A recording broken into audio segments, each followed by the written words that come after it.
আসসালামু আলাইকুম everyone, welcome back to my channel. আজকে আমি আপনাদের সাথে শেয়ার করব কিভাবে খুব সহজে শিং মাছ পরিষ্কার করে রান্না করা যায়।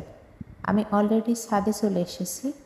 ছাদে যেখানে একটু উঁচু নিচ আছে সেই জায়গাতে আমি এভাবে হাত দিয়ে ঘষে শিং মাছের উপরের যে কালো আবরণটা আছে সেটাকে উঠিয়ে নিচ্ছি। একটু আস্তে আস্তে এভাবে ঘষে নিতে হবে যেন হাতে না লাগে। এভাবে কিন্তু শিং মাছ পরিষ্কার করা খুবই সহজ হয়। আমি এভাবেই পরিষ্কার করি, সেটাই আপনাদের সাথে শেয়ার করছি। সবগুলা মাছ আমি একই রকমভাবে পরিষ্কার করে নেব। আমার মতো করে আপনারাও কিন্তু এভাবে বাসাতে শিং মাছ রান্না করার আগে পরিষ্কার করে নিতে পারেন। আশা করি আপনাদের কাছে এই টিপসটা অনেক বেশি কাজে লাগবে। দেখতেই পারছেন আমি কতটা দারুণভাবে শিং মাছ পরিষ্কার করে নিলাম। এখন এই মাছগুলোকে একটু সাইজ করে কেটে আরও পরিষ্কার করে ধুয়ে নিয়েছি। এখন এই মাছগুলা আমার আপু রান্না করবে। আজকে যে কড়াইটাতে এই শিং মাছটা রান্না করা হবে সেই কড়াইটা কিন্তু 20 বছরের পুরানো। আমার আম্মু অলরেডি রান্না করে 20 বছর ধরে। একেবারে নন স্টিক মতো হয়ে গেছে। আপনাদের কাছে মনে হতে পারে যে এত কালো কেন, তার জন্য কিন্তু আমি বলে দিলাম এগুলা কিন্তু আসলে মাজলে উঠবে না, যেহেতু 20 বছরের পুরানো। মাছে হলুদ এবং লবণ মাখিয়ে নেব, তারপর এই মাছগুলোকে ভেজে নেওয়া হবে। রান্নাটা কিন্তু আপ করছে, আমি ছাদে ভিডিও করছি। আপু রান্নাটা করছিল, তো আমি তখন বলছি আপু যেহেতু আম্মুর হাতের কড়াই আজকে রান্না করছো তো একটু ভিডিও করি। আপু বলছে ঠিক আছে। তো আম্মু আবার বলছে যে এই কড়াইয়ে রান্না দেখায় কেউ চ্যানেলে? আমি বলছি তাই কি দেখাই, তোমার হাতের রান্না করাই তো কড়াই, সমস্যা কি? আমার মা যখন এই কড়াইটাতে আমাদেরকে রান্না করে খাওয়াইতে পেরেছে, তাহলে কেন আমি রেসিপি দিতে পারবো না এই কড়াইটাতে?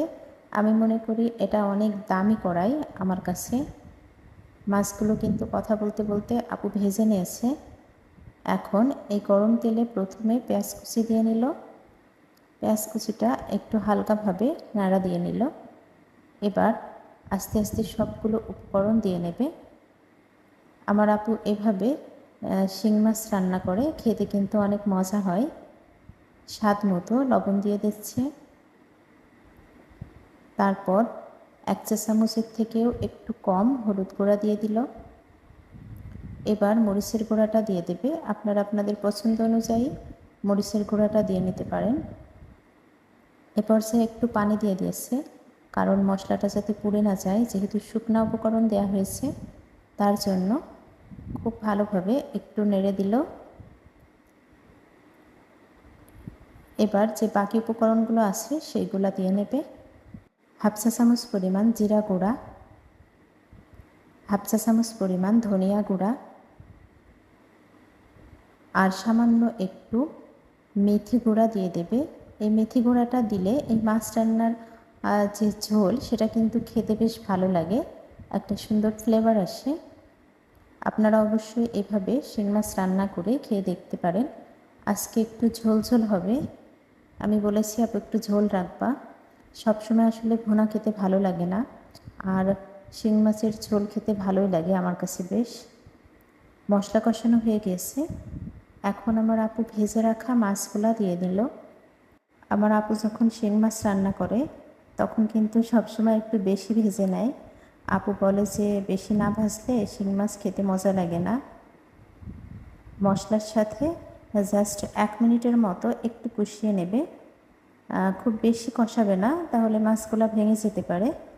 এভাবে হালকা নাড়া দিয়ে মাছগুলা একটু কষিয়ে নিচ্ছে, খুব সাবধানে কষাতে হবে। তারপর পরিমাণ মতো পানি দিয়ে নেবে মাছের ঝোল রাখার জন্য। দেখতে পারছেন কতটুকু পানি দিয়েছে। আর যেহেতু কড়াইটা একটু বড়, এজন্য মনে হচ্ছে মাছ রান্নাটা একেবারে অল্প। আর আবারও বলে দিচ্ছি এই কড়াইটার বিষয়ে, আমার আম্মুর রান্না করা 20 বছরের পুরানো কড়াইটা, তার জন্য কিন্তু এরকম কালার। কার কাছে কি মনে হয় জানি না, এটা আসলে আমাদের কাছে অনেক মূল্যবান একটা কড়াই। মাছ রান্না এখনও পুরোপুরি হয়ে আসেনি, আরও 5 মিনিটের মতো জাল করে তারপর চুলা থেকে নামিয়ে নেওয়া হবে। এবার কিন্তু মাছ রান্নাটা পারফেক্টভাবে হয়ে এসেছে।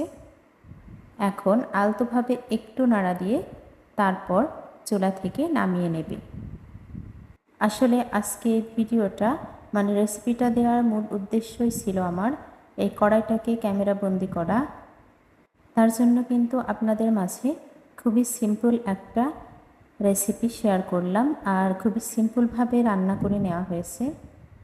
যারা যারা এতক্ষণ সঙ্গে ছিলেন সবাইকে অসংখ্য অসংখ্য ধন্যবাদ। সবাই ভালো থাকবেন, সুস্থ থাকবেন। ফিরে আসবো আবারও নেক্সট কোনো রেসিপি নিয়ে ইনশাআল্লাহ। আসসালামু আলাইকুম, আল্লাহ হাফিজ। Thanks for watching. দয়া করে খাবার নষ্ট করবেন না, প্লিজ ডোন্ট ওয়েস্ট ফুড।